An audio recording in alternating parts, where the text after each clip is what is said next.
And this spiritual connection is how you transmit, you communicate with the spiritual this private connection is how you're going to communicate with the spiritual realm, because these numbers do not break like 4.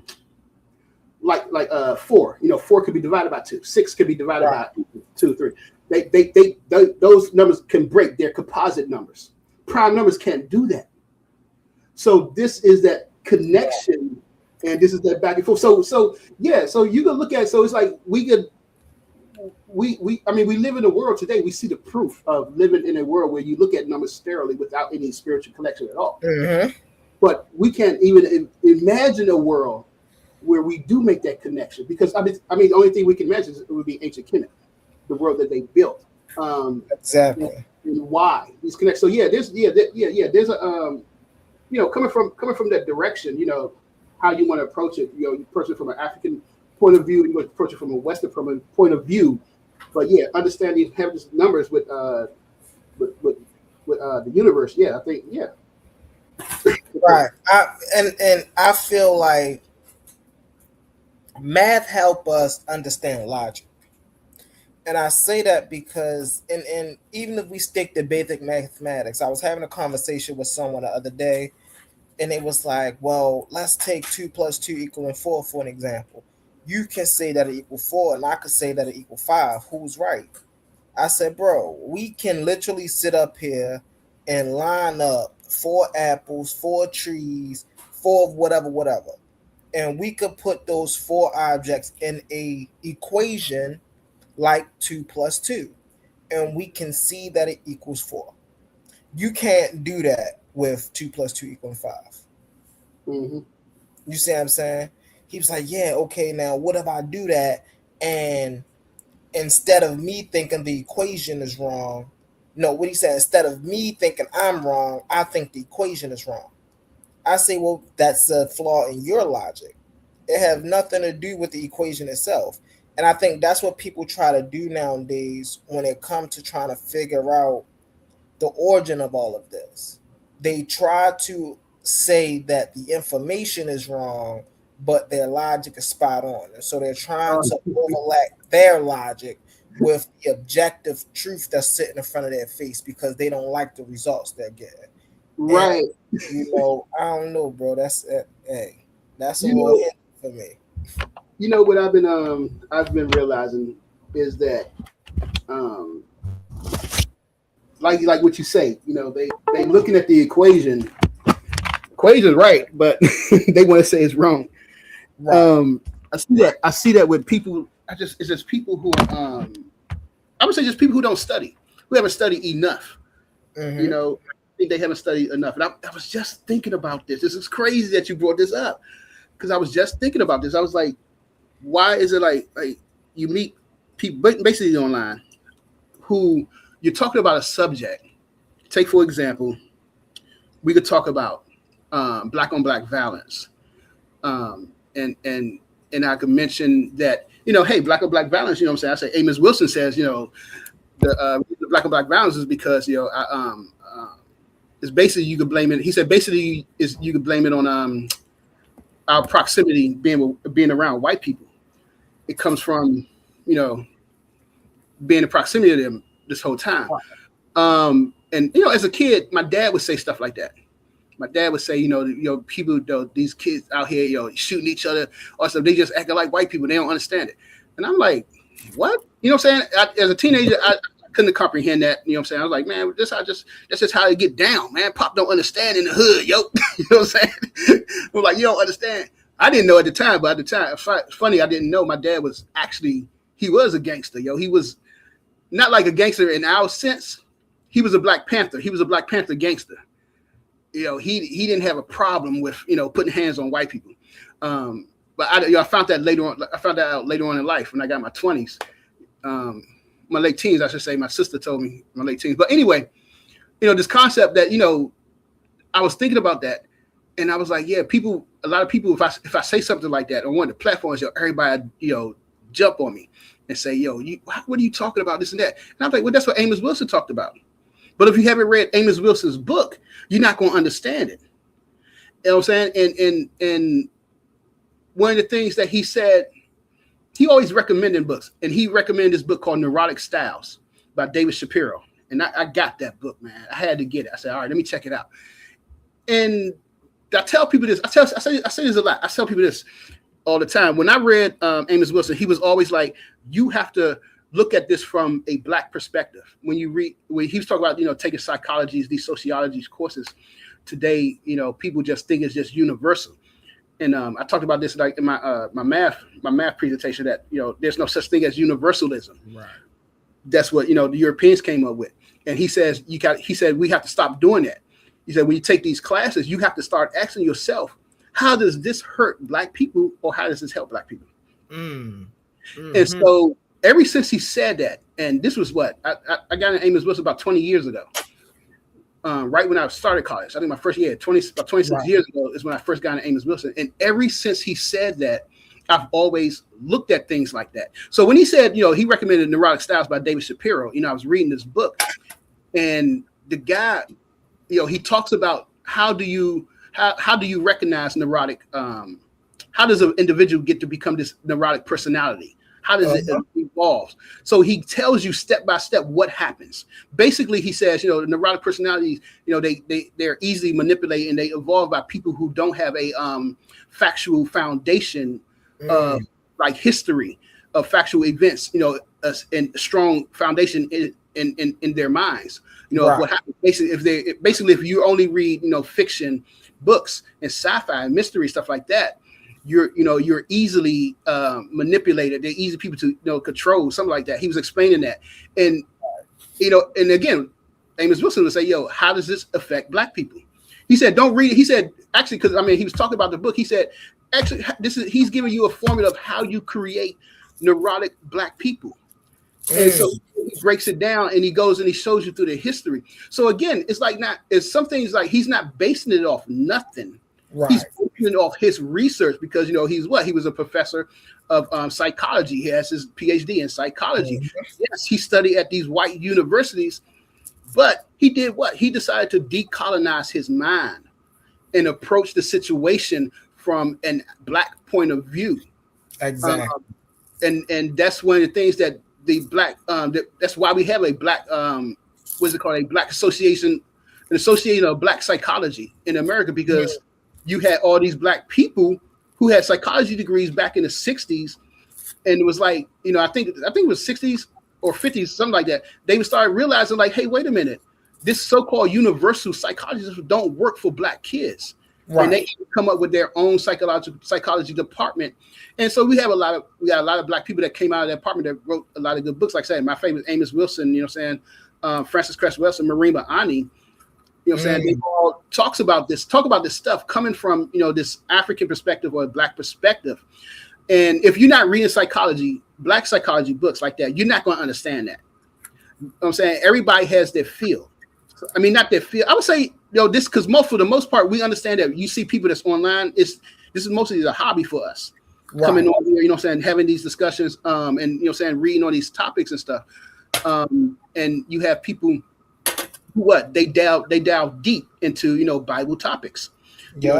They get into, the Levant, they get into all that stuff, they breaking down the Torah and all that stuff. That's what they want to do. That's what they like to do. Right. And we have these discussions. You have people, that talks deep about ancient Kemet. That's what they want to do. You got Black American history. That's what they want to do. Mm-hmm. But at the same time, they don't also talk about or look at the psychology, the sociology. Wow. They don't look at it from that perspective, and you can kind of tell that, when you're listening to these people. And I don't like calling names. I know you probably listening. You go like you just said, right. you're trying to hop on me. I ain't trying to hop on you, man. I'm talking, brother. No, I'm talking. I want to say his name, but we was just talking on here, I think 2 days ago, and say his name. Y'all know who I'm talking about. You already know. Talk about Ben Eaton. Y'all know talk about Ben. And he, we was on here, and he said, he loves checking the G out. And I said, okay. I read Checking the G Out when I was in my 20s. Mm-hmm. And I said, I don't think you read any of his books, because it don't sound like it. You know what I'm saying? Or if you disagree what he says, and check out the G up, you're even it's like Unc when he disagrees with somebody, you could tell he read the book. You know what I'm saying? Or he listened, or at least listened to the lecture or something. You could tell Unc read their works because he would say exactly what he disagreed with. You know what I'm saying, and why? With him, Ben, it was like I could tell you didn't read the book because you're not saying what you disagree with. You know what I'm saying, and all this other stuff. So it's people like it's people like that. That I'm just saying that I would say Diop is not like his field of study that he wants to delve into. You know what I'm saying? Amos Wilson is not like their field of study, people like that. But for me, right, it was always like I wanted to know about the psychology joint. You know what I'm saying? I wanted to know the history joint, the religion joint. You know, I moved from one section to another. Right. You know, I started after I got out of high school because my dad forced me to read when I was 13. You know, he forced us to watch. You know, Amos Wilson and John Henry Clark and He forced us to watch that stuff. Right. You know, we didn't want to. We didn't want to. We hated it. But exactly. He made us watch it. And I do the same thing with my son. I make him watch. You know, he be on his phone or he be on the damn YouTube joints. Them with the joints where they be watching people playing games. Yep. And so I'll come in. I was like, all right. I was like, hey, cut that off and learn something. So he knows he'll click. You know, you got your subscriptions on the side. So I got to set up one where he'll click on one. You're like, it's one called African Home Team, African History, something like that. But so he can learn. And I'll ask him about it because it's like, yo, you just not going.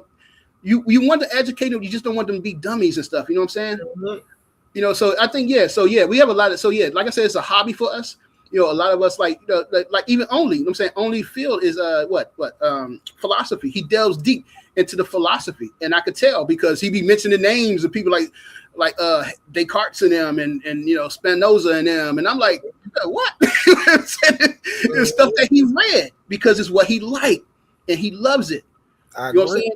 So yeah, so we got people who say that's fine. I think that's fine, but it's like when you hear something that you disagree with, and you hear somebody that I don't know, like especially like someone like me, if I say something that you disagree, and I give you a reference, I said, oh, I got that from Check on the Gia. Yeah. You know, like I got that from I feel like we have to stop disagreeing off the premises of just solely disagreeing. When we disagree with one another, we have to be just as scholastic as the person who's presenting the point. You see what I'm saying, that they're defending. We can't just say, no, bro, you wrong just because I don't like what you saying. I gotta actually come from a certain frame of reference to say, no, that don't sound right because I know when I studied this is what I came up with. You see what I'm saying? Then you can have that conversation. And that be the issue with a lot of people, as you said too, Elder Hurt, when you said, hey man, like people, this be people hobbies. They don't go study in depth as like we do, for an example. And so that's a fact right there. And to that, I just be telling people that if you don't have no value to bring, if you're just going to be one of them people that just come up and no, I don't agree with that, I don't agree with this, I don't agree with that, then it's like those people, we can see how we starting to cut the voices of those people. You see what I'm saying? Like y'all seen me come out here, shoot, y'all know how to say the names. Y'all seen me come on here and bang on King J a couple times because that's what he does. You see what I'm saying? He come up here, no, man, that's not what it is. And then you get King J to explain it and he can't explain it either. And it's like, how do you go against what I'm saying and you don't even know what you're saying?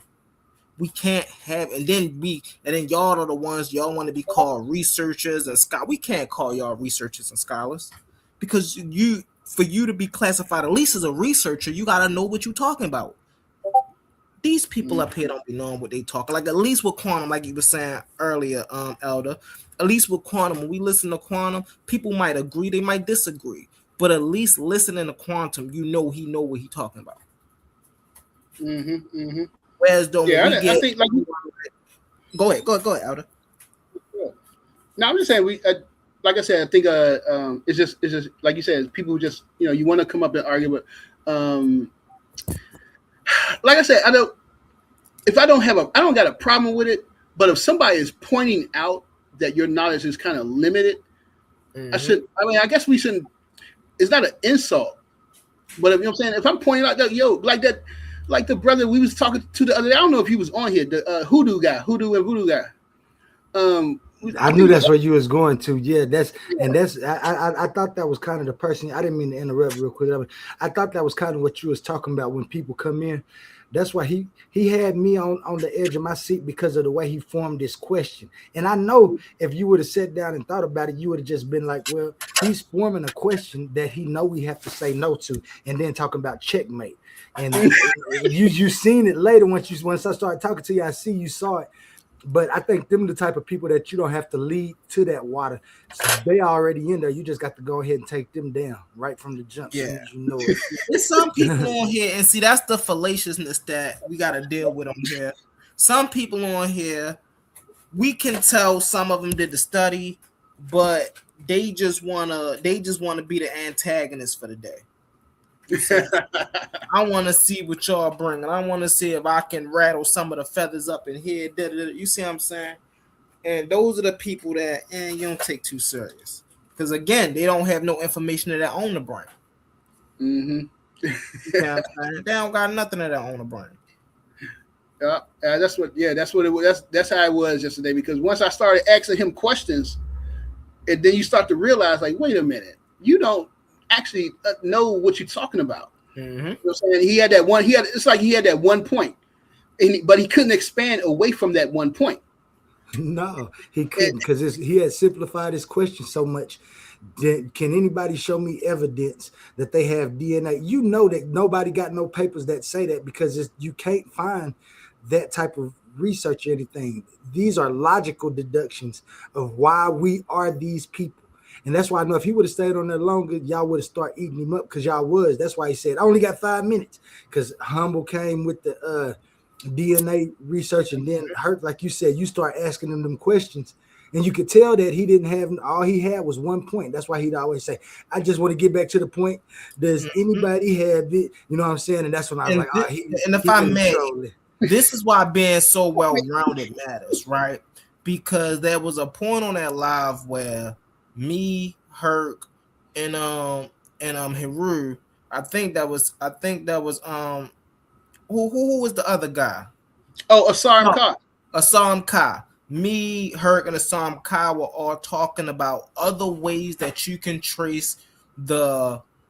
Number one, I had to come up and diffuse the difference, or at least had to acknowledge the difference between a displacement and a migration.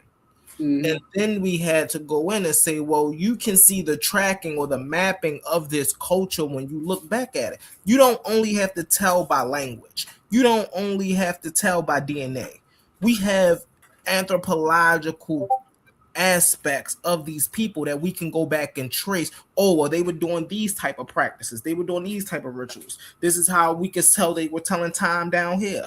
There's so many layers that go into this that even when you study one of them, you can trace back the line of where it began.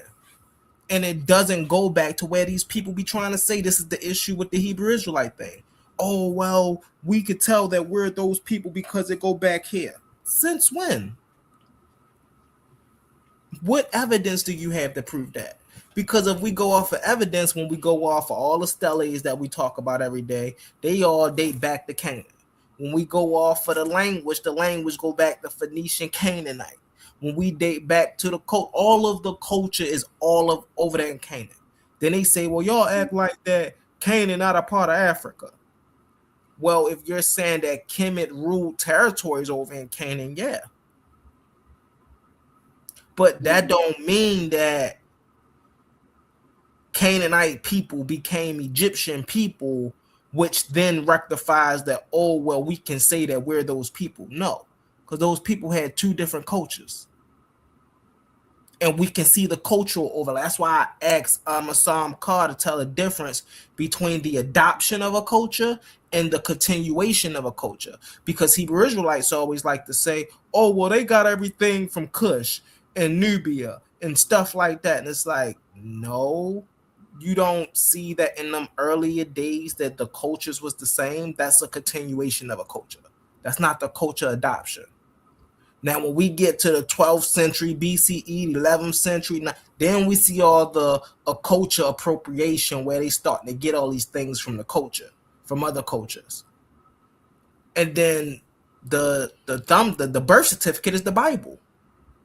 This is why when people say, oh, well, the Bible is a historical book. No, we can go and see what people were thinking and what the culture was like during certain time periods reading the Bible.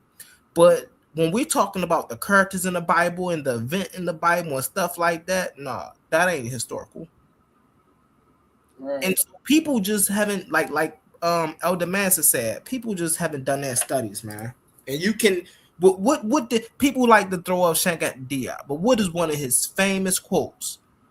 Anytime you open your mouth, you tell me what you have not studied. And that's what I hear from these people. Every time they open their mouth, they tell me what they haven't studied.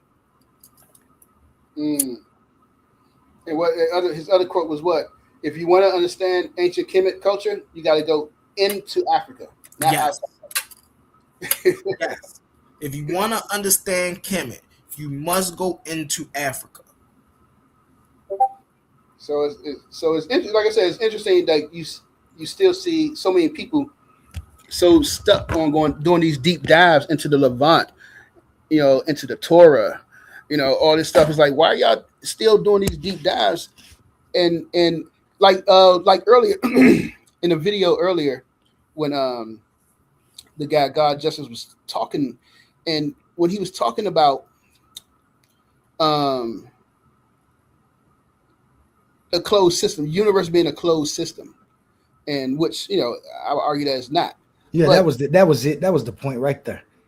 Yeah, he was saying that the universe is a closed system, and and he said something else. I forgot, but the whole idea, like I was thinking, like you're explaining that the universe is a closed system, but he doesn't understand. Oh, I know what I was thinking.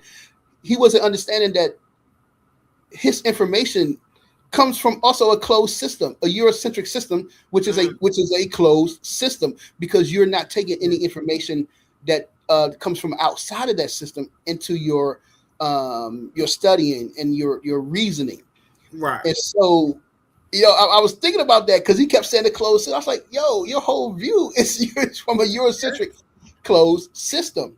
So it's things like that we see people like you said, you're not studying enough. But yeah, I mean it's hard because like what is enough? You know what I'm saying? It's like what is enough? Like right now, I'm like now, you know what I'm saying? What is enough? For me, it's like I just got to the point that where, you know what I'm saying, I could understand. Now I understand why, you know what I'm saying, that you explain prime numbers. Mm-hmm. Now I understand things about I can say African culture or something, or spirituality that I didn't understand before. You know what I'm saying? So when it's like, younger, it's like, what is enough? You know what I'm saying? If I can get in really fast, because I want to answer that question, Elder. If I can answer that question, I would say, you've studied enough when you can come into an arena and sit comfortably. You see what I'm saying? And you can have the discussion that's being had without diverging the discussion. That's how you've studied enough. For real, on, like you were saying earlier, Elder, on the aspects that you enjoy, that you like. You studied enough on psychology when you can come into a panel that's talking about psychology and you can comfortably have the conversation. When you're talking about religion and you come up on a panel that's talking about religion and you can comfortably have the conversation. That's how you've studied enough. When you come on a panel that's talking about Kemet and your interest is Kemet, and you come up and you're talking about rainbows and chakra points and nodal systems and what are they called? What did he say they was? I was having a conversation with the dude earlier. We was talking about Kemet and we was talking about the Neteru. And he come, oh yeah, because of the rainbows and he was talking about the snakes, the bad snakes. I forget what they called again. And he was trying to equate them to the Ajed on the head, the Wajet and whatnot. I'm like, bro, this is not a conversation you can have at all. because what I hear is you're mixing cultures together and you're trying to put that all in one culture, and nothing that you're putting on that culture is original to that culture. So that's when I would say, brother, how do we know that we studied enough?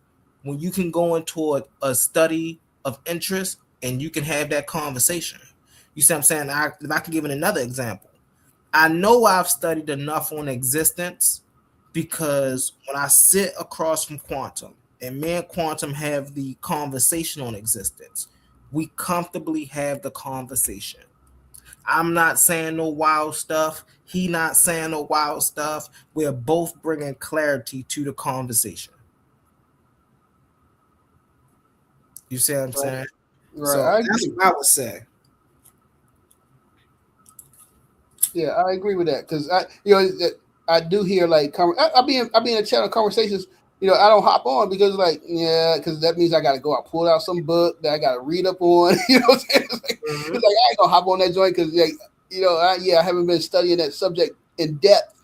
That's why I don't get into the Bible conversations because I read what I wanted to read. After I read it, okay, I draw my conclusions. I'm like, all right, I'm moving on. I ain't got to go into depth. You know what I'm saying?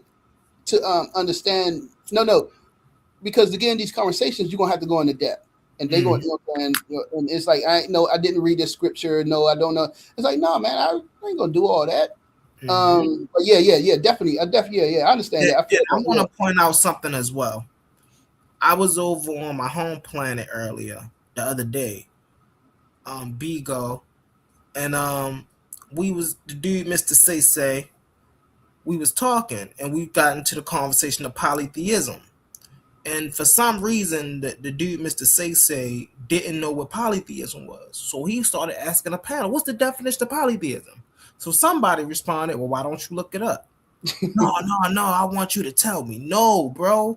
We are in the era of intellect today or technology today that is right at our fingertips. We don't have to wait no more.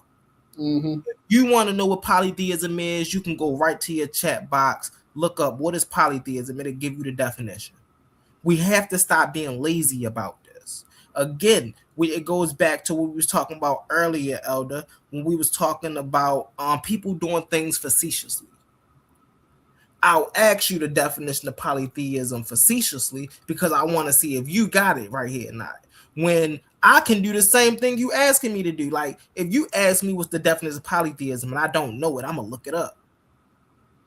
So if I tell you to look it up, then you shouldn't be so reluctant to look it up. Like, go look it up. No, I want to know it right now, and I don't want to wait till after this is over. I don't know how to do this on a phone. Bro, we got laptops around us. We got YouTube. We got phones. You got all sorts of devices around you right now to where as though you can say, hey, Siri, what's the definition of polytheism? What was y'all talking about, though? We was talking about the aspect of so there's a debate on later on today about is the Bible origins in polytheism. Oh, okay. And, we was get to touching on stuff like that. People was giving their opinions on it, and Mr. Say come and say, well, what is polytheism? And so I already gave the definition once. My sister Issa Queen gave the definition. And he's still asking, what's polytheism? Yeah, that was a conversation. He hopped on the back, like, well, why don't you go look it up? If you don't want to accept their definitions, you go look it up. No, I'm talking about right now, and I can't do it. Well, then it's useless of us telling you the definition because you don't care one way or another. Is that coming up today? Yep. My brother Pitbull, my brother Ashe. Got that coming up today. But hey, go shout out also, man. If y'all in the comments, go shout out Rhetoric Frontier, the brother Ashe. Man, he be putting down some great information over there, man. Good brother. Also, Pitbull, you can find him on Bigo, Bigo Live. Man, come sign up. Y'all think this is information. We be putting down some good information over on Bigo. The screen sharing. We talk about all of the topics from existence to Hebrew Israelism. Hey, y'all like that word, Hebrew Israelism. Bro, man, we talk about everything over there from Kemet to Africa to the Yoruba to the Sudanese. I actually we were just talking about the let me get the name of this desert we was just talking about earlier. We said BIG live. BIGO, Bigo Live. Oh. Yeah, it be going down over there on Bigo. It's kind of like this platform, but it's a little bit more wavy in a way to me. More interaction with the panel. You can do different things besides like what we do, just debating stuff. All I see is white girls coming up. Oh no! Listen, you gotta let me know when you download it. But I need to be on your algorithm because I ain't seen no white girl yet. Now let me quit. Okay, wait. I think I found it. Yeah. Wait, no. This says a live official. There's a cartoon. Bigo Live. A little dinosaur dude. There's a dinosaur. Yeah, dinosaur. Yeah. Yep, Okay. Yep. Humble. Hey, listen, my name over there the same as over here. Humble Mystic.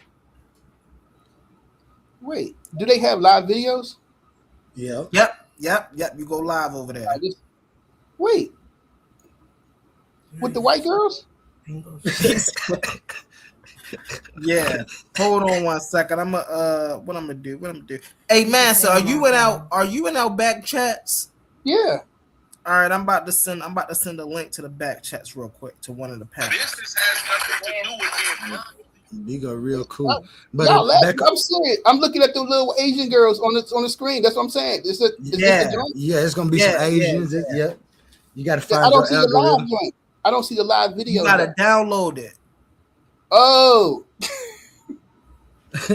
Which one are you in, Elder? Are you in Tighten Up? Which live which back chat are you in?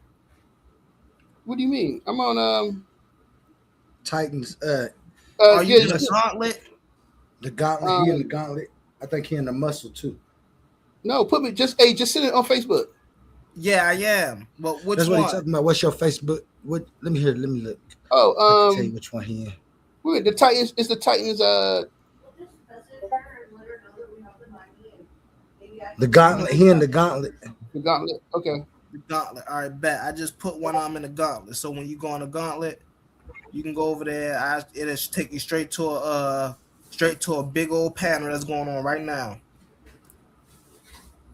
No, not the Gauntlet. It says Titan Muscle something. Oh, it's the Muscle one. Oh yeah, it is Titan Muscle. That one too. I got you. Titan Muscle. Bang. What? Oh yeah, okay. That one too.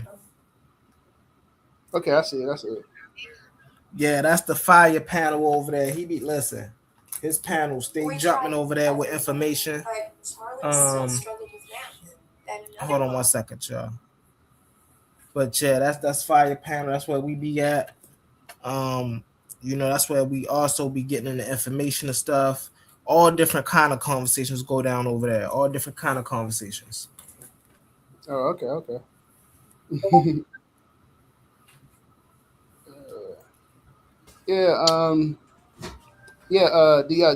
The earlier video we was listening to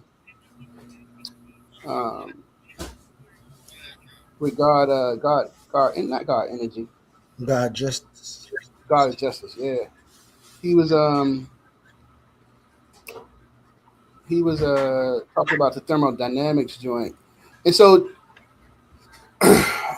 what I was saying is that of course, because I think you put this in the chat. You was asking me about it, and I don't know, but from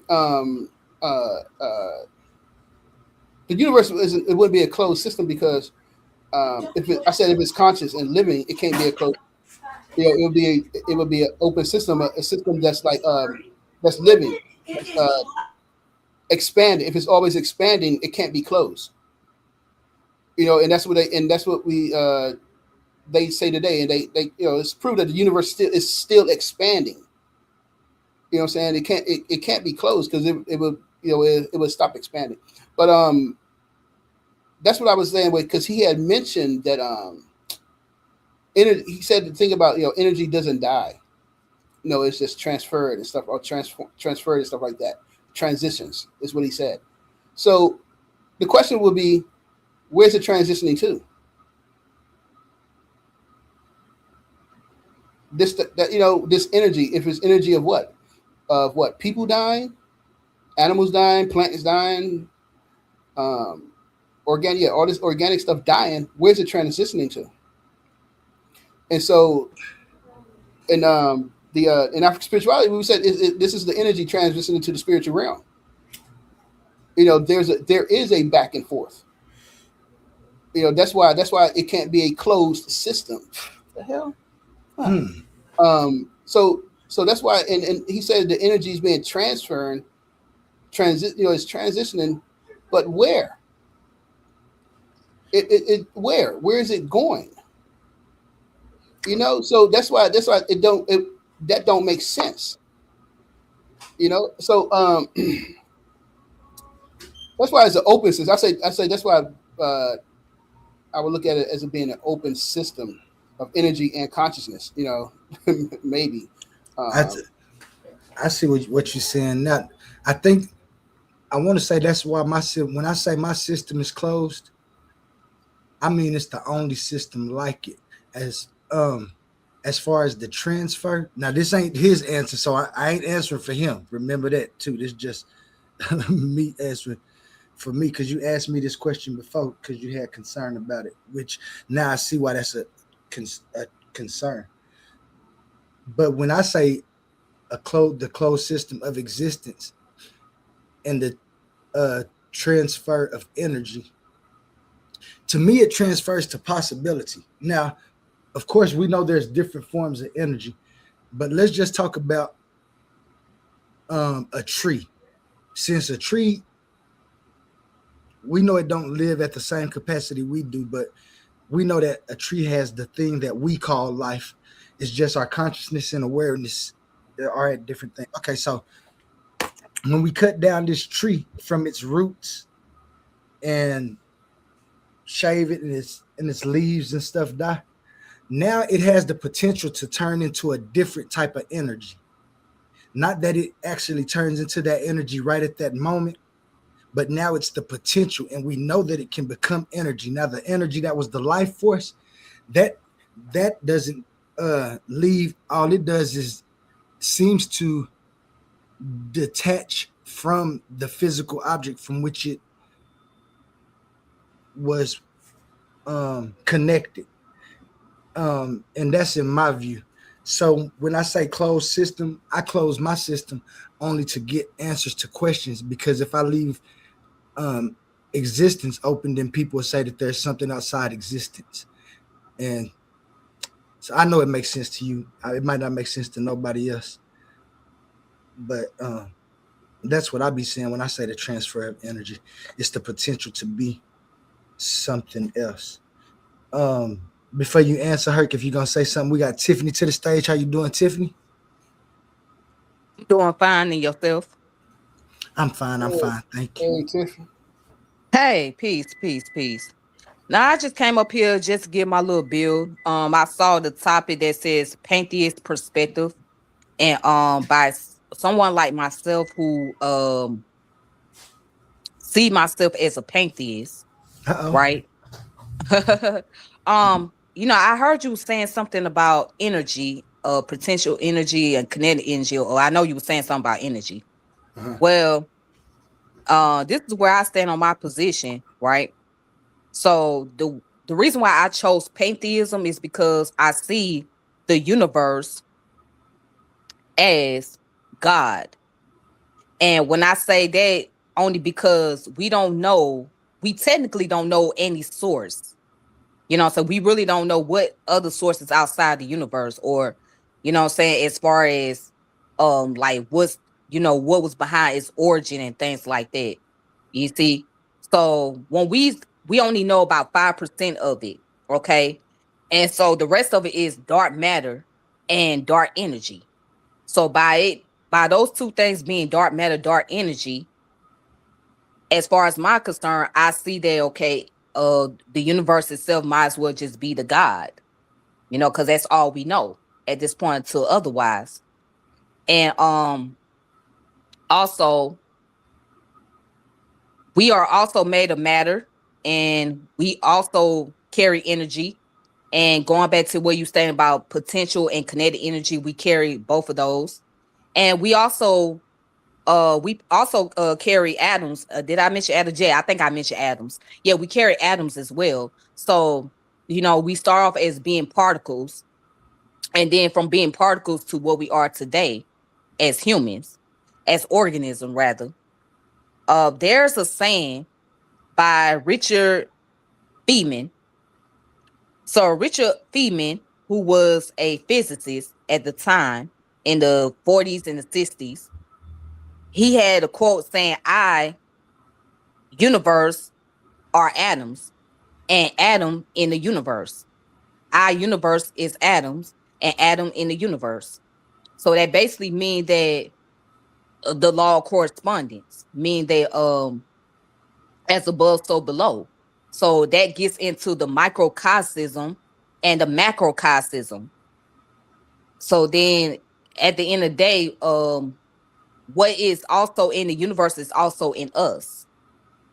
And like when we die, we're going to go back into the earth, and we're going to be part of the ecosystem, right? And not just being part of the earth, but a part of us going to also go back into the universe.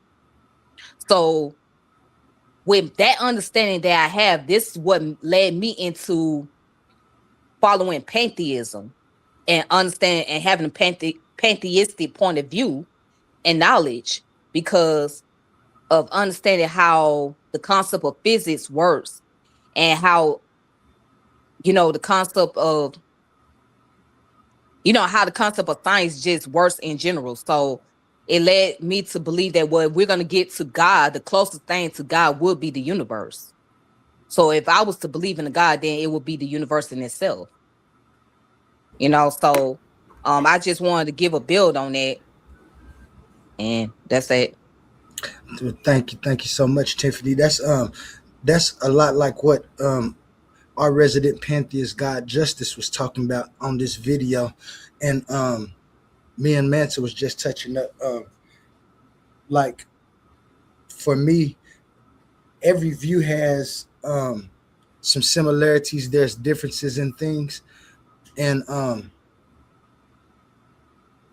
to me, it seems that your recognition of the word God led you to the universe being the supreme thing, because when you look at the universe, for me, when you look at the universe in a pantheistic way, I noticed that there is great correlation with the outer thing that isn't me, the universe, and then what we know about the inside of us, as well as all the way to the skin and being humans. And the correlation is astounding, especially when you fractalize it.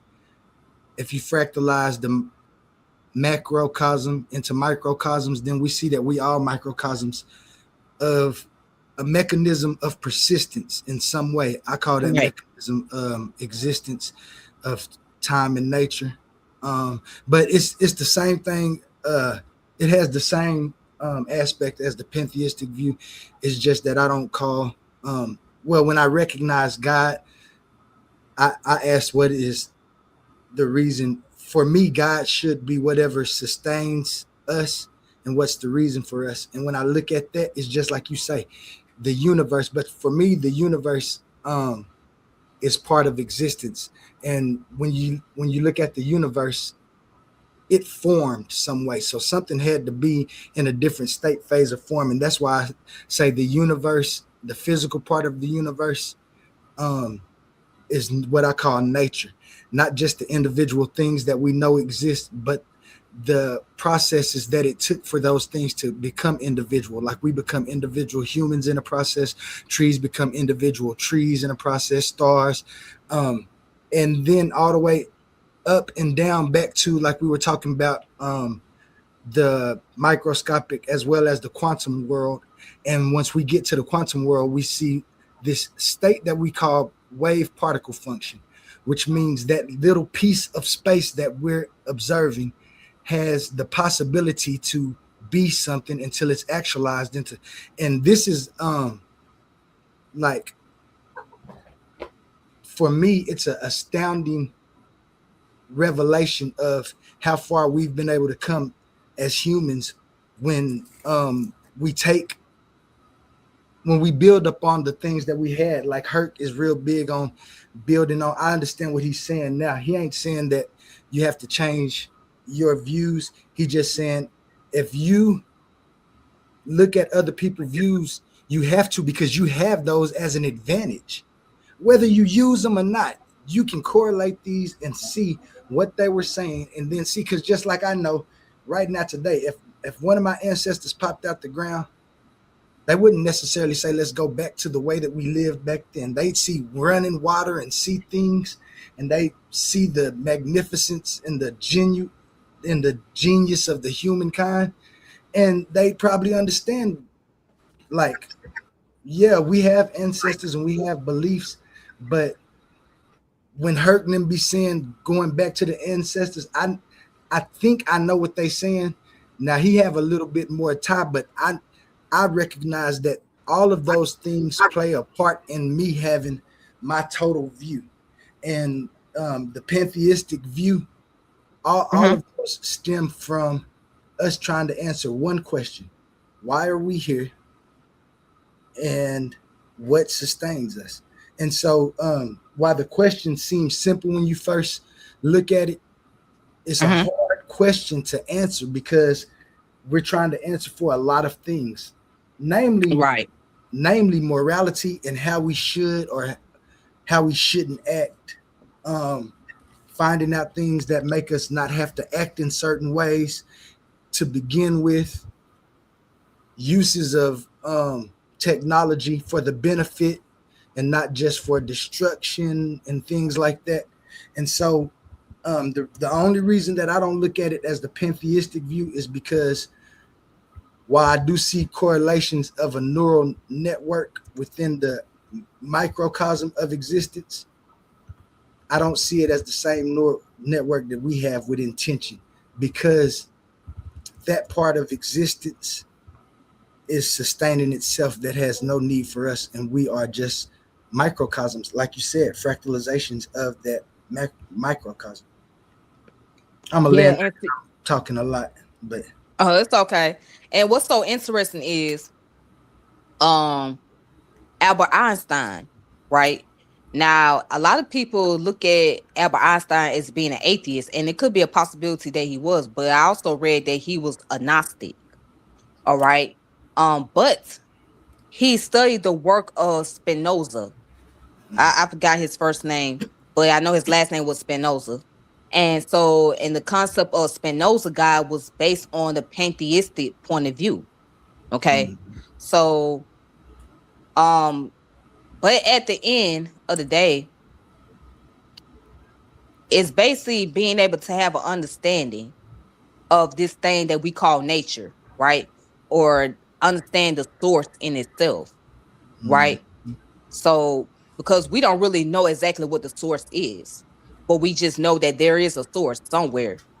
And we can call the source of God, we can call the source Yahweh, we can call it Allah, whatever. At one point in time, when I was in Abrahamic religion, I was basing the concept of the source or the concept of God based on the religious text. However, when I got older, I was able to step outside the box and really think on the outside, get a little bit more philosophical and say, well, especially after reading the Bible, I said, well, what they taught me in religion is different from what the Bible is actually teaching. Because basically the whole concept, like, especially in Genesis, it says that let us make man in the likeness of our image. So, in other words, you are the reflection of God, and God is in you, right? So that makes me go back and think about the universe again with Richard Feynman. made a quote saying that I universe is atoms and atoms in the universe. So it's like you are that reflection of the universe, meaning that what was also in that universe is also in you. So that's how I understood the scripture. And I said, okay, now it makes more sense that way than what was taught in the church or in the masjid. Um, and again, we just all experiencing. We all experiencing life. We all trying to understand where our role is. And you was going back to a question about, why are we here? Why do we exist? That's a great question. Now I could say that we exist because of the universe, you know, and the events that took place within the universe is why we exist. But at the same time, we don't know exactly why we're here. Except the fact that we are here to procreate and that's what we're here to really do. But outside of that, what else are we here for? So that goes into the concept of dealing with nihilism. Because nihilism look at, well, life really didn't have any purpose. So when we got here, as far as evolution wise, there was no purpose per se. We had to create our own purpose. We had to give a meaning to life because the universe didn't give us a manual script or a booklet and say, hey, this is how you got to live. This is how you got to organize. This is how you function. No, it's something that we as humans, we had to come up with a way to function in this thing called life. We had to, whether it was using religious texts, whether it was studying philosophy, whether it was studying science, right? We had to come up with that. And this is how we came up with culture, because culture sustained evolution, right? And culture means the way of life. So without culture, right, will we still be here as Homo sapiens sapiens? No, we would not. So culture sustains our evolution. Culture is the reason why we can continue to exist the way we do. Because when you're dealing with culture, you deal with morals, principles, and values and discipline. Again, moral, principles, values, and discipline. So, but outside of that, you can't have culture without having philosophy. So, philosophy is that foundation. It's the foundation of knowledge. It's the introduction to knowledge. Okay. So, with that being said, we have to be able to navigate in this world. So I would say that the main thing is we live to learn and we learn how to live. And then we made our transition from there. Because if you don't learn, then what's the purpose of you living? So and that's why I would stand on my logic with that. But yeah, it's always important for us to really not only just study philosophy, but also study science and get an understanding. And I also say that people who are in the spiritual community, right, should be able to learn how to study scientific knowledge and be able to balance between being spiritual and being scientific. So one of the books that I would recommend for certain individuals, if they are interested, is to read a book called The Tao of the Physics. So The Tao of the Physics, which was written by the author, give me one moment. His name is Fritjof Capra. So yeah, he wrote this book called The Tao of the Physics back in 1975. Okay. And the purpose of this book, it teaches about the balance. So if you look at it, it uses the symbol, the yin and the yang. So spirituality represents the yin and science represents the yang. So basically it's the concept of dealing with intuitive knowledge, which is the abstract knowledge, the abstract thinking, understand things from principle, right? That's when you get to the spirituality. And also having practical knowledge, which you deal with science and you deal with concrete information and you understand things from the tangible point of view. So you're able to balance both. And I think that that's very important to have, you know, the balance between spirituality and science, you know. Also, I think that, you know, when it comes to our people and when we trying to deal with scientific knowledge, especially, I think that there should be some form of cultural interpretation. Because if there's a lack of cultural interpretation of what we call science, then the information that is being shared is going to go over a lot of people's head because there's no interpretation to actually break down the information, especially when it comes to the technicality of it, to where the average mind can understand. So what I mean is, like, let's say, for example, if somebody study Ifa, right? If there's somebody that studied the Ifa tradition and they trying to understand the scientific knowledge, but they can't really pick up on the information because of the technicality behind it, then that's where they should be able to have someone that could be able to interpret it into understand the Orishas, right? And what role the Orishas play, so that way it will make sense to them. So that's all I wanted to build on right there. So if you have anything you want to add on, then you go ahead. If anybody want to add on to it. Yeah. I just want to say that's a brilliant assessment. I already spoke a little bit. Mansa is really good at this because he has a degree in mathematics, but he's also researches and studies the cultural identity of what he calls the ancestors. So, Mansa, if you want to touch a little bit on what she's speaking about? Man, why you put me on the spot, man? Because you know about Ifa and everything. And why my studies are limited, because you know I always study certain parts of things. Your studies are a little bit more in depth about what she's talking about, and that's what you a Titan for. I mean, it's interesting. I looked up pantheism today. It was something I just had looked up. Of course, I never heard of it, but for reading the definition, it seems to me it's like a Western concept. No, it's an African. You can see it's African concepts, but it's just used in Western terminology. It just seems like something that that over the years, because this idea, I haven't, what I'm saying, I've never heard of pantheism, and like before now, even like years before now, I've never heard of it. And if you look up like when does it started, what I'm saying, it's just something that just came up recently, but it seemed like something that they've been hearing, what Black people have been saying, what I'm saying, over the years, and then they just grabbed it, adopted it, and just put changed the terminology for Western terminology. But it's just something that Black people have always been saying. That's already been said. And like when you talk, I think people get confused because we try to mix the two. We try to mix the Western terminology with the African spiritual systems, and that's where things get confused at when you try to do that.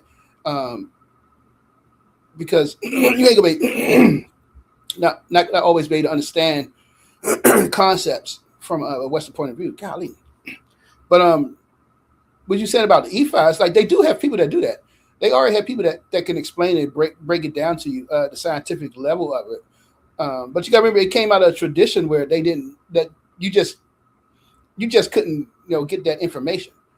Not everybody in the community knew the deeper levels of Shango. They just knew Shango's what the Orisha of thunder and stuff like that. Not everybody understood how the divination system works as a binary, not binary, but as a coded system. And you can see that it's Clifford algebra, on a higher level. But did the Batalaos know that? Maybe. But did the person who was sowing the fields, smelting the metal, did they know that? No. Why? Because it's something that they probably wasn't interested in.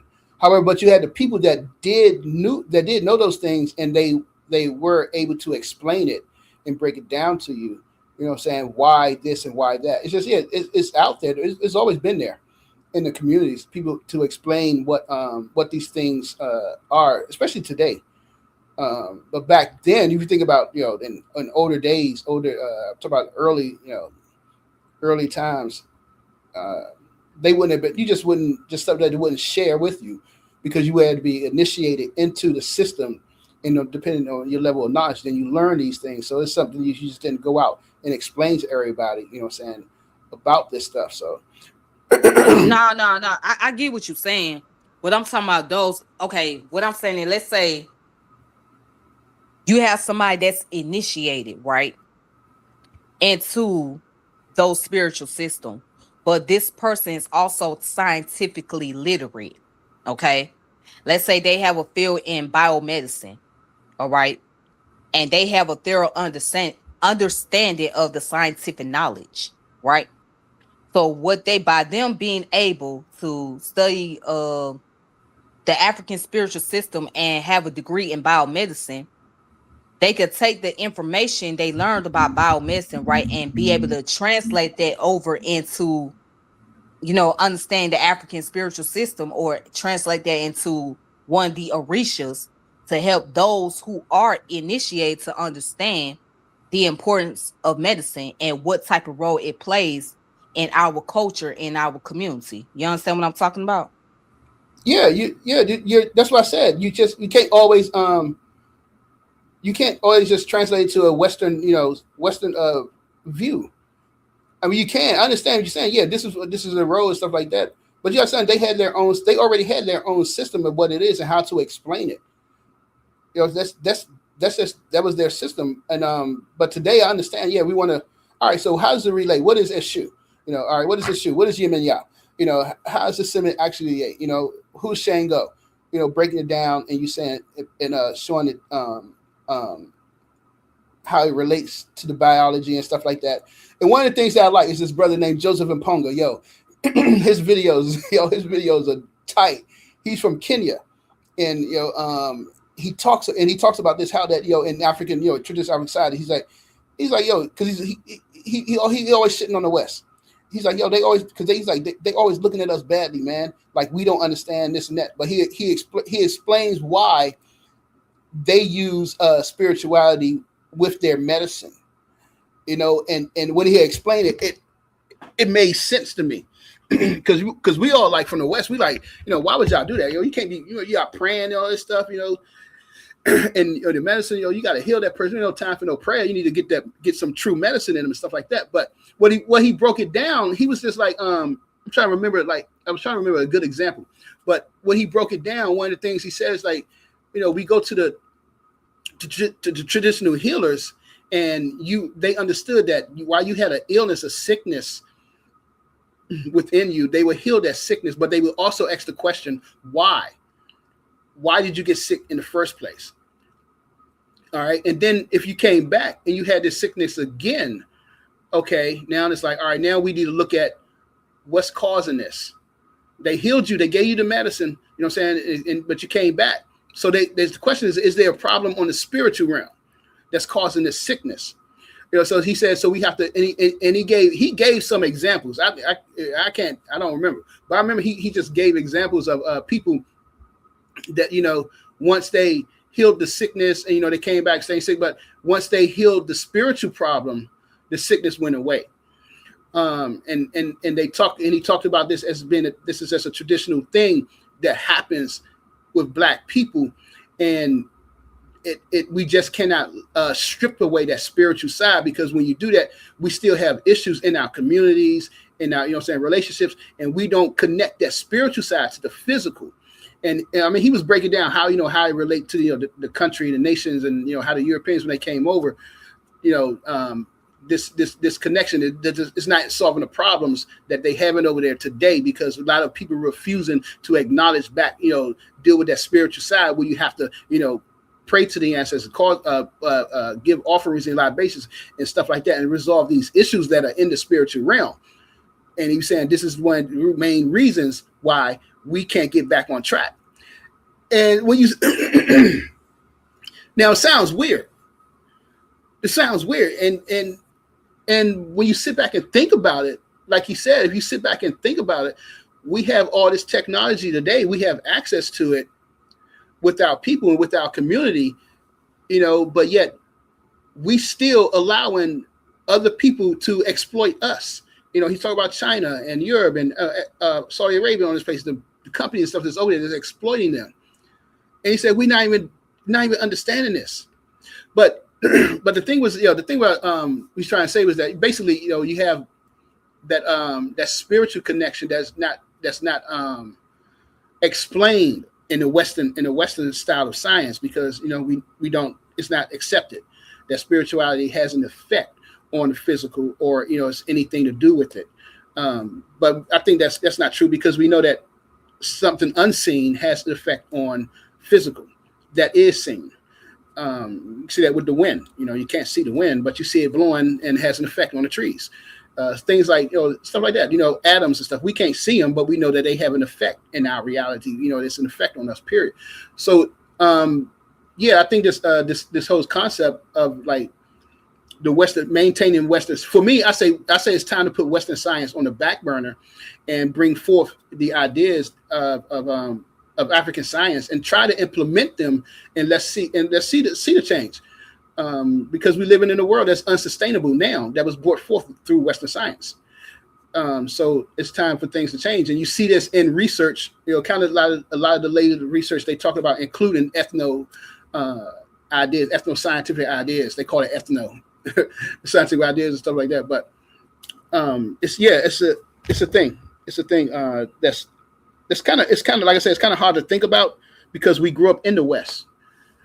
And so we usually, you know, we think like Westerners instead of, you know, like the brothers and sisters over there. We don't think the way that they think. So it's time at least to try to get on that level.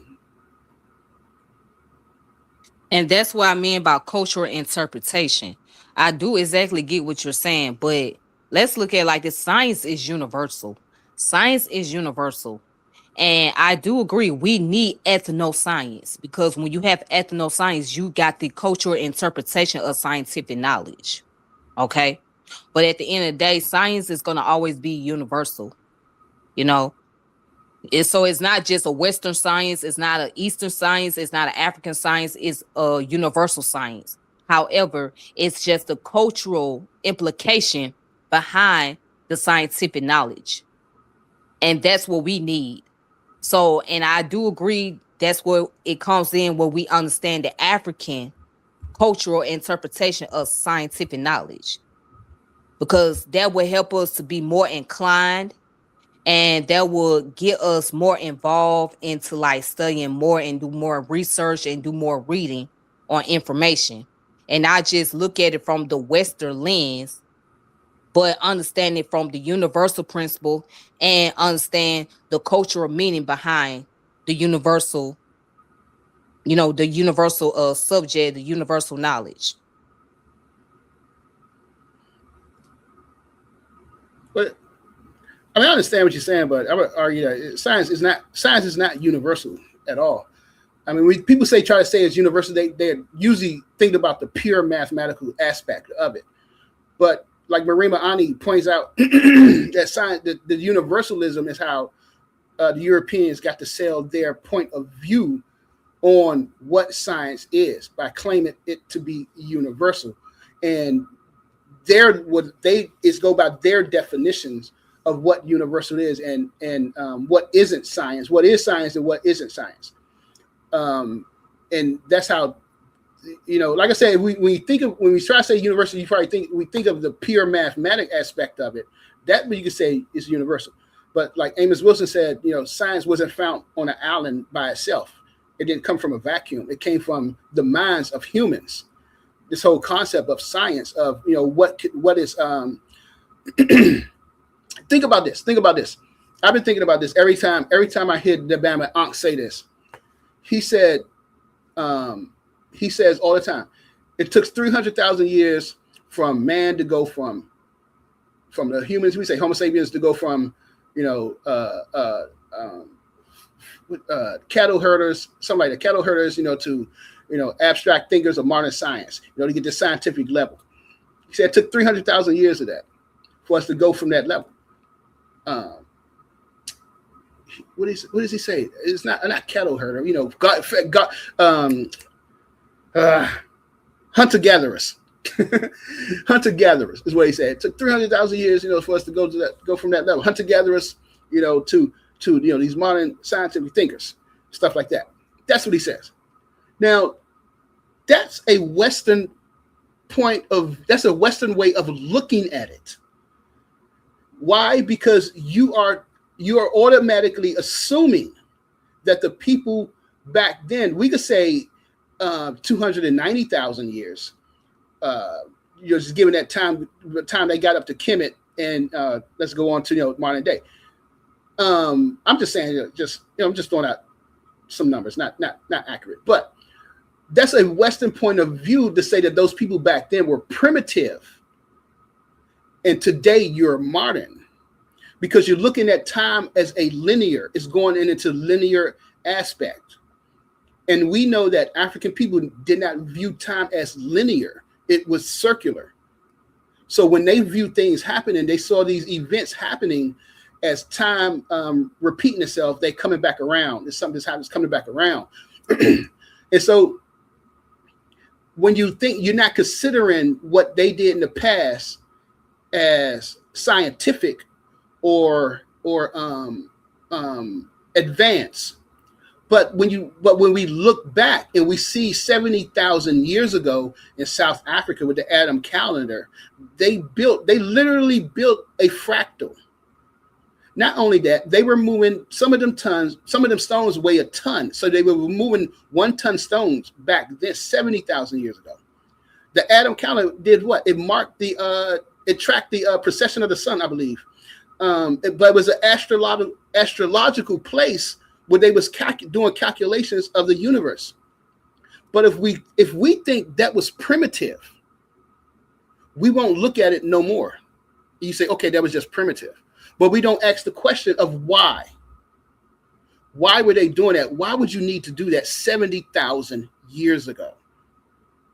So instead of looking at it as, I don't look at it like that. I look at it as that's what that you're looking at the beginning. It didn't take us 200,000 years or 300,000 years for us to get to this modern thinking of advanced science, scientific thought, or abstract thought. It didn't take that. It didn't take that long. It happened before that. And how would I explain that? Is that the abstract calendar, the Adam calendar first, the Lubombo bone, and then Kemet. You're seeing all these, you connect all those, and you see the African mind was already on abstract scientific level thinking way back then. Just because we don't see an ecological damaging footprint left behind, we think that they were primitive instead of thinking that they were already advanced.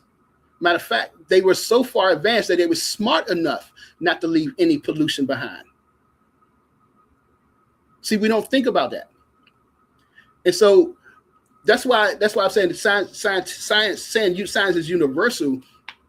Yeah, purely if you want to deal with the mathematics of it, that pure physics of it, yeah, that's universal. But when it comes to them analyzing and calling and naming things, of course they named almost everything in science behind them, their culture, that Greek culture, that Roman culture, and stuff like that. You know, not anything from China or African culture. But actually, if you notice, if you do study with the Chinese, they have, you know, their own words. You know, they use their stuff. But anyway, this universalism, yeah, I think Marine Ba'ana explained it very well. Like this universalism, it was a myth that they used and put inside their the schools of the teaching and saying that, yo, this is universal, it's for everybody. You know, this is not cultural. You know, this is for everybody in the world. It's not cultural. It's not tribal. Your stuff is tribal. Our stuff is universal because we're speaking for all humans and all man. You know what I'm saying? So that's what they did. And we took to it hook, line, and sinker. You know, everybody did around the world. They hook, line, and sinker. It's like, hey, science ain't, you know, this ain't nothing wrong. It ain't racist. It ain't biased. What? You built it off a racist bias from worldview. You know what I'm saying? Come on. But yeah, people don't look at it like that. But I see the difference of it. Right, and correct. Science is not racist, is not biased. And you are correct. There are those who have used science in the form of racism to support their ideology. Okay, so science itself is not built on that. It's those individuals who get into the scientific community, they study a little piece of information, right? And they take the piece of information they study and try to frame it to use it against other people. So, yes, like back in the day during slavery, right? There was scientific racism. And it wasn't because science itself was racist, it was because the so-called scientists that was studying these scientific knowledge, they was racist. So they tried to use scientific studies or come up with their own scientific studies to support their racism. And later on, their information was debunked. It was debunked because it was shown, it has been shown and proved that what they were trying to teach was based on their own ideology, and it was not based on evidence. It was not based on empirical data.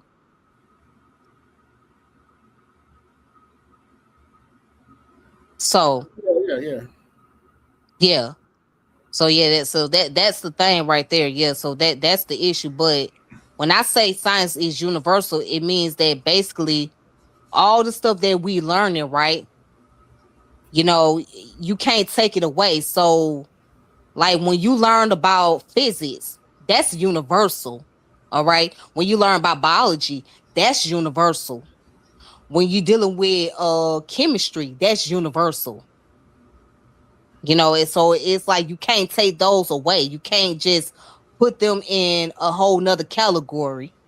Now you can look at them as like branches of science, but you can't put them in another category because at the end they all fall under the universal principle of science.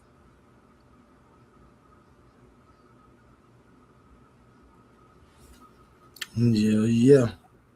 Some nice views. Y'all want to get back into this video a little bit, see what a little bit more what God Justice was talking about in his view of pantheism. If y'all don't mind, Okay, then. Okay, right now, that's cool. and we can speak on some more. I was enjoying the dialogue for right now. I didn't have too much more to say for right now, but we'll get back into this video. Okay, then. All right, then. Peace. Cool. You basically have no your five senses will be worthless in that reality. Right. See, then I can go on and on. I can lay this out different ways. And so I want you to be. I still don't have an answer to the question. I'm so confused. That's what I'm saying. 3 or 4 minutes into the answer. Absolute. That's 3 what, or 4 minutes into the answer. that's what I'm saying. He didn't get my question, because here's the thing. This is why I say you didn't get my question, because if you can do anything outside of the will of God, God can't be all powerful because He doesn't control your actions. He doesn't control anything. Now, here's the thing with the movie. God, wait, hold on, wait, hold on, wait. He ain't done, bro. He's not done, Cosmo. Thank you. So let me get this straight. Now, the devil is smarter and powerful than us. Keep this in mind. The devil is smarter and powerful than us. There is a book in Revelation that tells you exactly how the devil would move, right? I know I can't be smarter than the devil. Wouldn't I make God a liar and say, you know what, since God said I'm going to do this and I'm going to do that and I'm going to be trying to anticipate the last days, you know what, I'm going to sit back and chill and make God a liar. That's the one way I would do it. But just like us, the devil got to play his role too. Revelations is things that haven't happened yet. And the devil knows the Bible better than you. And yet and still, he's going to play out the role exactly how God designed it. If I'm on a football field with you, and if you give me your playbook, I'll know how to better battle you.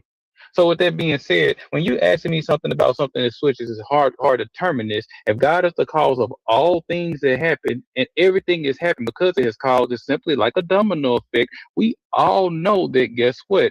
He is the ultimate cause, even of your actions. So even if you're still doing said things, all the things that you're doing, and we can all agree, the present, all of us standing in this moment is led up to by a whole bunch of decisions that led you up to the moment that you are right now. And I'm gonna mute up in just a second, so it won't mic hog. But when we know that the present moment is contingent on the prior moment, and the future will be contingent on today's action, God being all knowing who He is, He knows how the domino effect would have fallen. We make decisions based on circumstances and prior moments and all of this. If I'm telling you, and I'm finna land here, if God said everything goes according to my plan, I would think that in order for God to be all powerful, you couldn't do anything outside of God's plan. If you have free will like that, then God can't be omniscient. He can't be omniscient because he doesn't know what you're going to do next, because you have your choice in your own decision making skills. Or Separation is false. We're not separated. Yeah. Say Or that from the point beginning. is to Go ahead. have free will. You dig what I'm talking about? That would be the point. The other point would be, as we see in reality, the point is to have free will.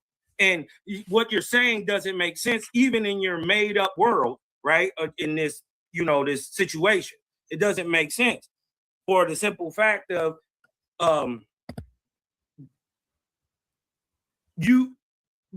even in that made up world, right?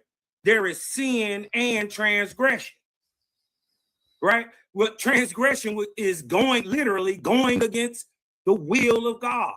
Sin is to turn your back on the will or the law of the Creator or God in this sense, right? So even in that made up world, there's still sin in real time, and there will still be transgressions, debunking the fact that you don't have free will. I'm saying life by default. Hold on. The crazy part is he admitted also that all you do is choose. Right in this life, you choose. But look, you may not have chose the conditions you are, but guess what? You can also choose to stay in them or not. You can change your whole program. Because you're the observer. So look, when you're born, you're under somebody else's observer. The parents is the observer. That's why they determine your name. By default, by default of choice, we have free will. Just because there's resistance doesn't mean you're not choosing. If God is all merciful, that's why it's written. Right. The Father is merciful. He's only written for that reason, to let us know that even though He knows everything that's going to happen before it happens, it still doesn't negate the fact that He's allowing it all to happen to make free will come into fruition in its definitive form. Just because I knew you were going to open the door doesn't mean that I controlled you into open the door. No, it just means I knew you were going to choose. No, you caused it. If you caused it, and the reason why you caused it because you caused it because God is the ultimate cause of all things. Now, here's the thing. Let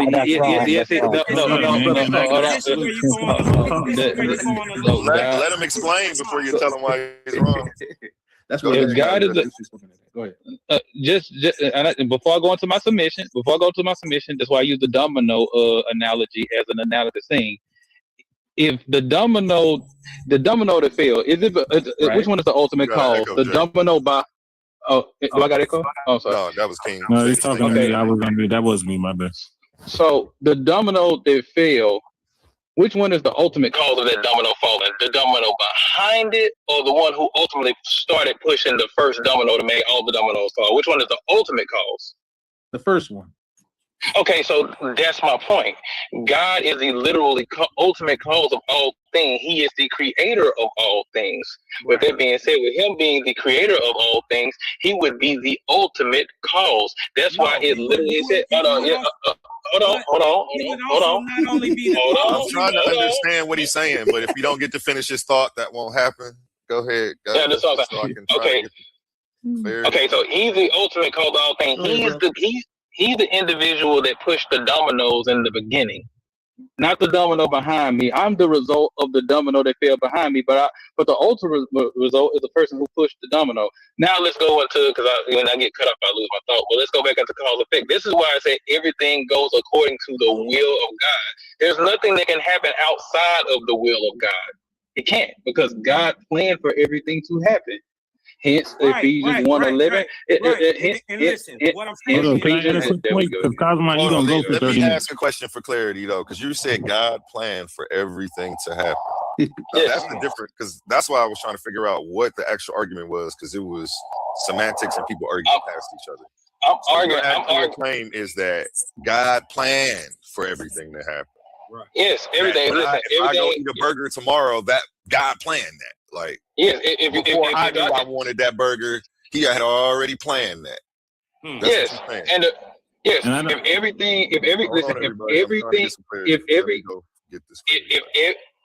everything goes according to the will of God and everything goes according to God's plan, hence God's plan. If everything goes according to God's plan, I mean everything that's going to happen, even to the minor things you do, that was all a part of God's plan to begin with. That's why thing works together to begin with. He would not be a perfect guy that did. Go ahead. No, I'm sorry. I'm cutting you off. Oh no, you good, brother. You good. But even you good. You get a chance, brother. Let's go a little further. Yeah, that was God's plan.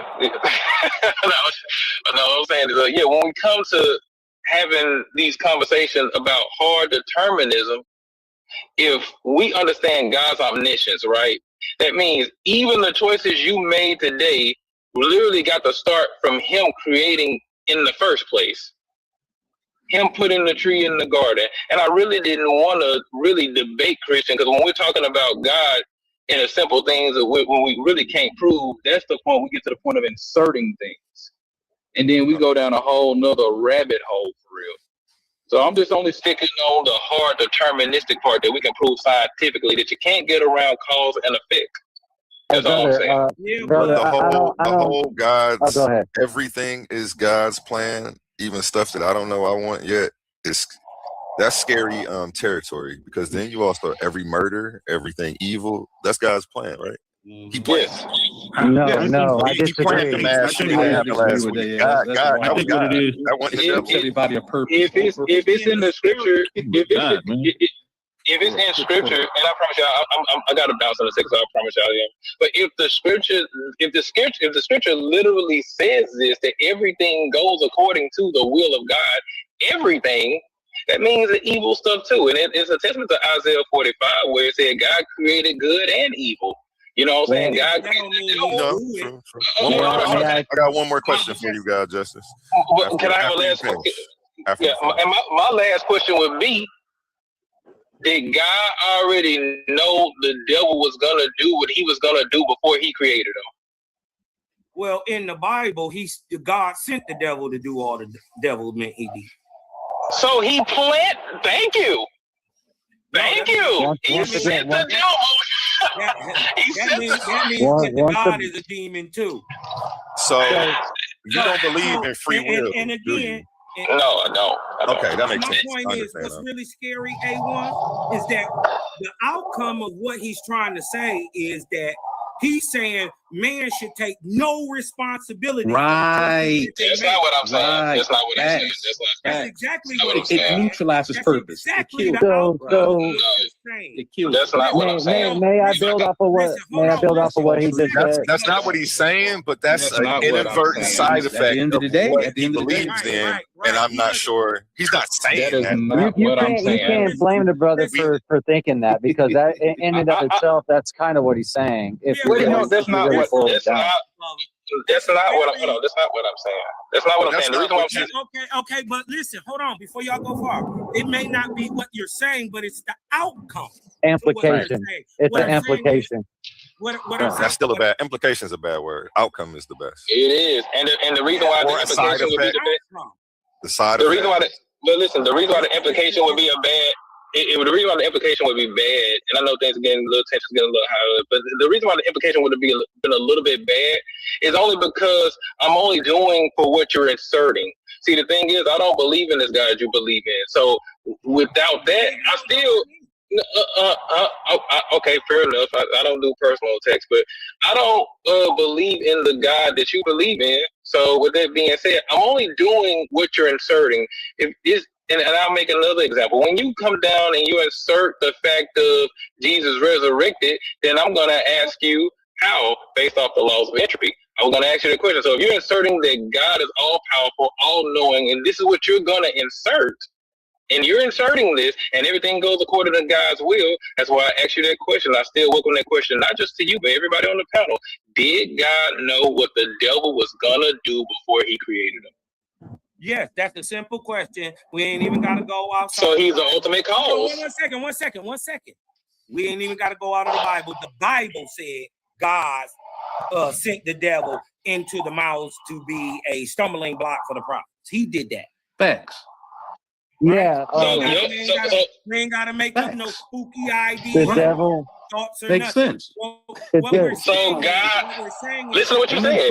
Hold on. The outcome to man taking no responsibility for his actions, choices, and deeds, and just blaming it on biblical deity. Automation. Is lawlessness, chaos, and man taking and having no responsibility, right? Listen to what you just said. Even to nature. Nature doesn't work that way. Facts.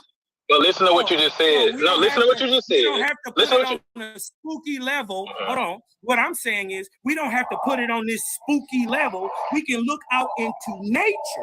Right. Into the real physical world. Nature don't function in absolute things that go against this doctrine. Actually, they do. Because guess what? Because if he's the creator, he's not only the cause. If you can't rotate.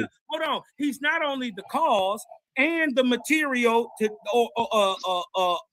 that's happening or making the choice, but he's also the either way you can go with that choice. The 3 or 4 or 5 ways you can go with that choice.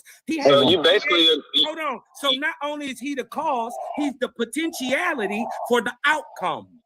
Hey, so you basically agree with me. Rotate us around so that everybody can make their assessment on the matter. This is my last submission. And this is my last submission. And the reason why I say this because you just agreed to me. But basically what you said to me, you said the devil came down. God sent the devil down here to be a stumbling block for humans. Which, by the way, the human is not smarter than the devil. And you send this person to come down here and be a stumbling block to imperfect people. Mind you, let's go into a little deeper. He sent this individual to be a stumbling block to people that didn't even know that they were naked. If I put you, hold on, wait, hold on,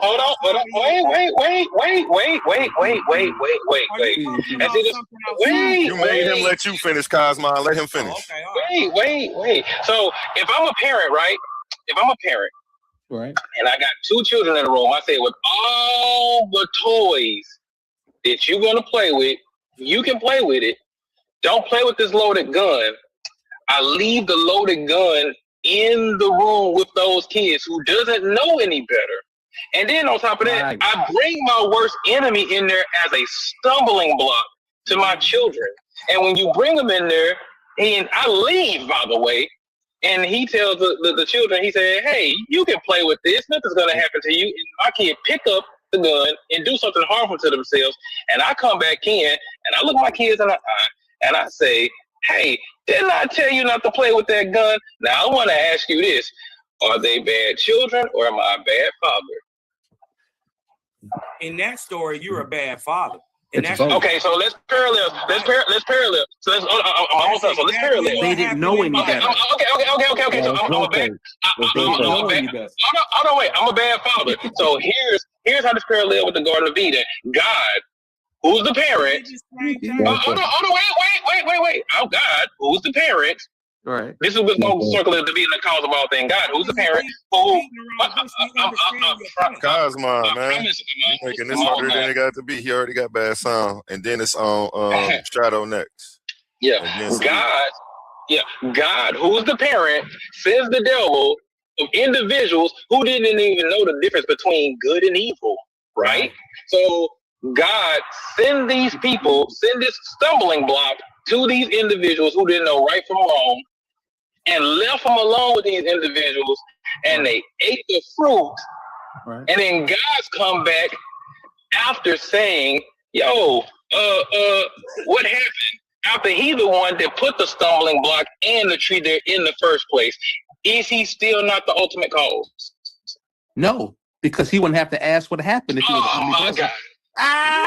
That's facts though, and that's why I think all of it is absurd, honestly. Because he's supposed to be omnipresent, but he comes to the garden. He don't know where Adam and Eve at. In the story of Job, the devil has snuck up on him. Where did you come from? Walking to and from the earth.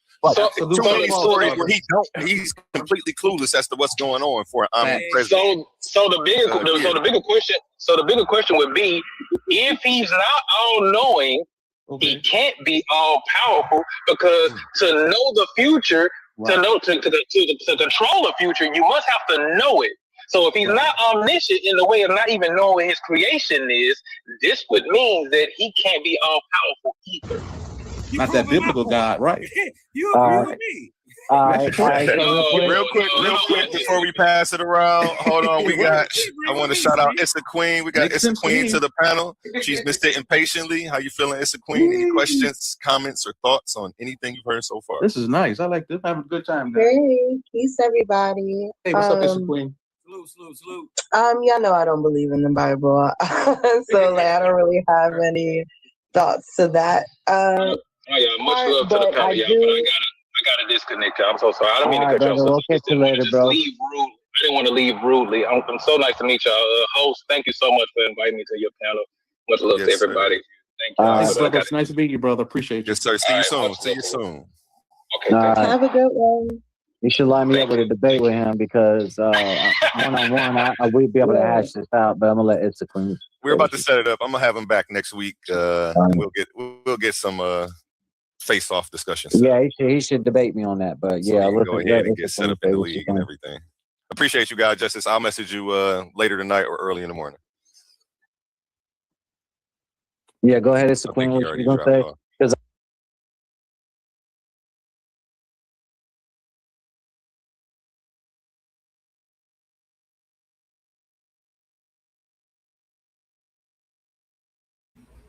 That seemed like a good place to stop and do this real quick. What happens when a Christian preacher's son starts asking questions nobody wants answered? What if faith and science were never supposed to be enemies? This isn't another religious book, and it's not another angry attack on belief. This is a wake-up call. The Agnostic Guide to Faith, Science, and Sanity by A1 Richardson takes you on a mind-bending journey through scripture, psychology, science, energy, cause and effect, vibration, polarity, rhythm, and the universal law shaping your everyday life. Why do people sabotage themselves and blame God? Why do we ignore patterns then act shocked by consequences? Why are so many trapped doing what we call crazy work? This book challenges everything you thought you knew about spirituality, reality, and yourself. No fake certainty, no church cliches, no blind obedience. Just raw honesty, deep reflection, and practical wisdom for people caught between the pulpit, the laboratory, and real life. Whether you're deconstructing your faith, spiritually curious, tired of shallow answers, or searching for sanity in a chaotic world, this book was written for you. Read it with an open mind, read it with courage, read it before life forces you to learn the hard way. The Agnostic Guide to Faith, Science, and Sanity. Stop doing crazy work and wake up to the patterns shaping your life now.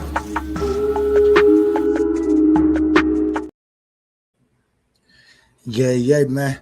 And you know who it is, man. It's your boy, Oli. We're about to go ahead and start wrapping this up. Thank y'all for joining us with the Pantheistic View with God Justice. But we got a nice debate coming up, guys. Look what we got going down in the Coliseum of Arguments in the Debate League tonight. We got I Say of the Bomb Squad and Rhetoric Frontier. Shout out Rhetoric Frontier. And we got Pitbull from 144, one of the Bigo world's guys, and Humble Mystics.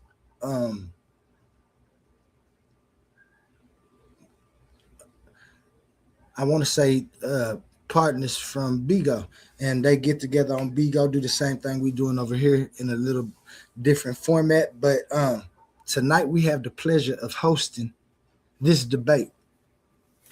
And the debate topic is, does the Bible have polytheistic origins? I believe I say is the affirmative. Humble will be hosting. And we're going to go ahead and let this in so we can set that up and get it going. You know we can't leave without a nice, good song from the Coliseum Banks. I'll pick this one.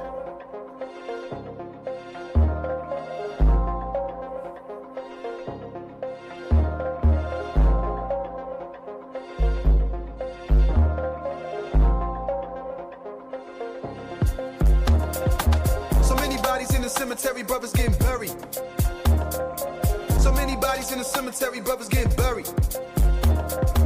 So many bodies in the cemetery, brothers getting buried. So many bodies in the cemetery, brothers getting buried. So many bodies in the cemetery, death is an illusion, homie, so I ain't never worried. Just ever ready, the flow's colder than February, anybody can get it, I'm hotter than the Serengeti. Yeah, back in the day, quick to shoot the heady, catch you a fade and do you dirty in my little pennies, ready. Snatch for love, hit a nigga with a crossover. Plenty receipts, my homies do not at all sober. LeBron James of the motherfucking rap game, crack cocaine, come and whip you up a batch, man. I'm with the shits, knowledge is dollars, niggas, I'm rich. You won't find a product bigger than this. Downloaded it to my conscience, been bodying ever since. Right now it's starting to make sense. I bless it since the adolescent, been practicing, manifesting and stretching out to the heavens and leveraging energy vectors in several directions. I've been in the trenches with multi-dimensional vision. I ain't superstitious, but just for the record, I don't care if you respect it, nigga, fully invested. I don't care if you a legend, my appearance a blessing, appearance a blessing. So many bodies in the cemetery, brothers getting buried. So many bodies in the cemetery, brothers getting buried. So many bodies in the cemetery, brothers getting buried. So many bodies in the cemetery, brothers getting buried. Ain't no telling will I live or I die. Wish upon a star has a gaze upon the sky. Yeah, that was Jamar Milton. And I know I can't leave without no Connie's son. That's my man A1's homeboy. So you know we definitely can't leave the spot without giving a shout out to Connie's son.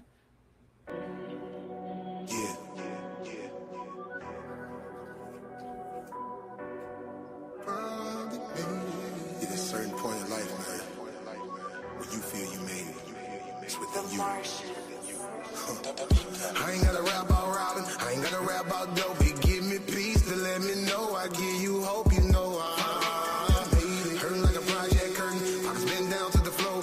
When you love it, you would never let it go, you know I made it. Understand they gon' hate, real niggas feel my flow, that's how I like it. But I know they don't want smoke, you know I made it. Front line when they go down, some people gon' lay low. I'm a soldier, I'm gon' cock and let it go, you know I made it, made it, made it, made it, made it, made it, made it, made it, made it, made it, made it, made it, made it, made it, made it, made it, finally made it. I put that bottle down, I do not come around. I done been ignorant, low in them clips and then running the bus and them hollow rounds, yeah. Now that I run the town, you will not hear a sound. It is a fact, I'm gonna kill every track and they already know I'ma hold it down, yeah. On a whole nother level, cruise control but no pedal, grave digger but no shovel, Olympian but no medal. But I go hard, I don't settle. The block blues is so special. You pick a style, I got several. An activist but slash rebel. I know they mad that I made it. You should be happy I made it. Usually it's only one opportunity. It's all about who the one that's gonna take it. Yeah, yeah. Some people get it and make it. Some people get it and fake it. Now that I got it, I'm giving it all that I got. Cause I know that casket is waiting. Bless them, bless them. I ain't gotta rap about robbing. I ain't gotta rap about dope. It give me peace to let me know I give you hope. You know I made it. Hurting like a project curtain. Pockets been down to the floor. When you love it, you would never let it go. You know I made it. Understand they gon' hate. Real niggas feel my flow. That's how I like it. But I know they don't want smoke. You know I made it. Front line when they go down. Some people gon' lay low. I'm a soldier. I'm gon' cock and let it blow. You know I made it. Made it. Made it. Made it. Made it. Made it. Made it. Made it. Made it. Made it. Made it.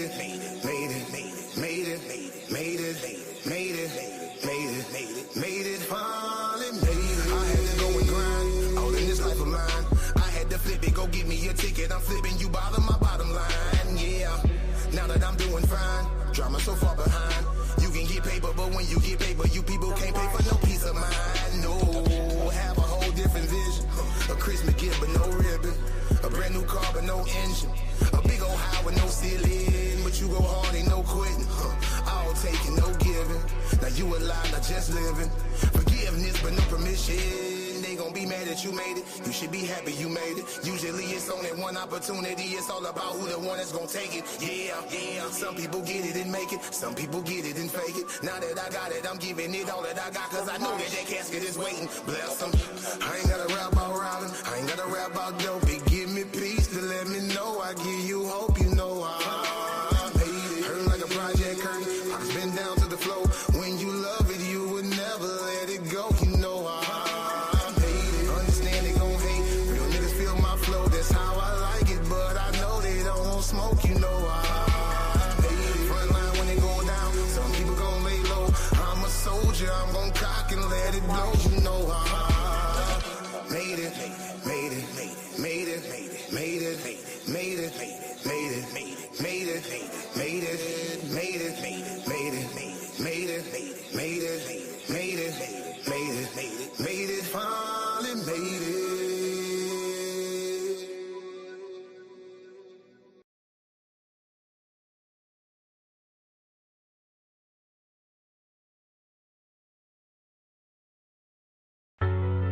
Let's pause the noise for a second, because if you're still here right now, you're already different.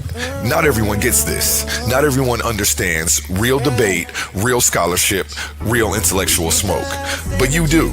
This is Coliseum of Arguments. This is Titans Debate League. And what happens here doesn't survive on algorithms. It survives on the people who believe in it. When you support through Cash App, you're not just donating. You're fueling the arena. You're the reason we can bring in high-level guests. You're the reason we keep unbiased judges. You're the reason these debates stay sharp, fair, and uncompromised. This platform is built by thinkers, sustained by supporters, protected by the ones who know value when they see it. If this show has ever sharpened your mind, has ever entertained you, or has ever challenged what you thought you knew, then Cash App is how you say, keep this going. Not everyone contributes, but the ones who do, they're part of what makes this real. Coliseum of Arguments, Titans Debate League, powered by the people who get it. My heart is bleeding in a pool of blood, I'm drowning. Yeah, my heart is bleeding in a pool